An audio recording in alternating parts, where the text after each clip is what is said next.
1. संविधान सभा का गठन कब हुआ? जुलाई 1946 को। 2. संविधान सभा के सदस्यों की कुल संख्या कितनी है? 389। 3. संविधान सभा की पहली बैठक कब हुई? 9 दिसंबर 1946 को। 4. संविधान सभा के अस्थायी अध्यक्ष कौन थे? डॉक्टर सच्चिदानंद सिन्हा। 5. संविधान सभा के स्थायी अध्यक्ष कौन थे? डॉक्टर राजेंद्र प्रसाद। 6. संविधान सभा में संविधान का प्रथम वाचन कब हुआ? 4 नवंबर से 9 नवंबर 1948। 7. संविधान सभा की अंतिम बैठक कब हुई? 24 जनवरी 1950 को। 1. संविधान सभा का गठन कब हुआ? जुलाई 1946 को। 2. संविधान सभा के सदस्यों की कुल संख्या कितनी है? 389। 3. संविधान सभा की पहली बैठक कब हुई? 9 दिसंबर 1946 को। 4. संविधान सभा के अस्थायी अध्यक्ष कौन थे? डॉक्टर सच्चिदानंद सिन्हा। 5. संविधान सभा के स्थायी अध्यक्ष कौन थे?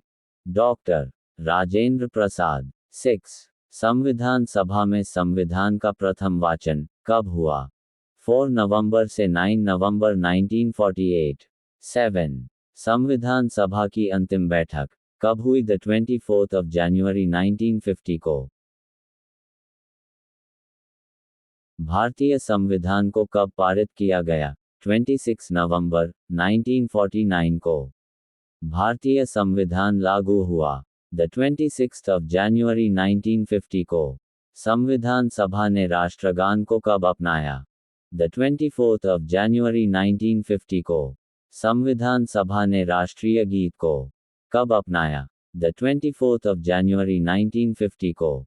भारतीय संविधान को कब पारित किया गया? 26 नवंबर 1949 को। भारतीय संविधान लागू हुआ 26 जनवरी 1950 को। संविधान सभा ने राष्ट्रगान को कब अपनाया? 24 जनवरी 1950 को। संविधान सभा ने राष्ट्रीय गीत को कब अपनाया? 24 जनवरी 1950 को। संविधान निर्माण की प्रक्रिया में कितने वर्ष लगे? -2 वर्ष, 11 महीने और 18 दिन। संविधान के निर्माण कार्य में कुल व्यय कितना हुआ?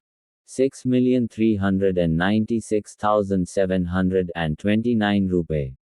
मूल संविधान में भागों की संख्या कितनी है? 22 भाग। मूल संविधान में अनुच्छेदों की संख्या कितनी है? 395 अनुच्छेद। संविधान निर्माण की प्रक्रिया में कितने वर्ष लगे? -2 वर्ष, 11 महीने और 18 दिन। संविधान के निर्माण कार्य में कुल व्यय कितना हुआ? 6,396,729 रुपए। मूल संविधान में भागों की संख्या कितनी है? 22 भाग। मूल संविधान में अनुच्छेदों की संख्या कितनी है? 395 अनुच्छेद।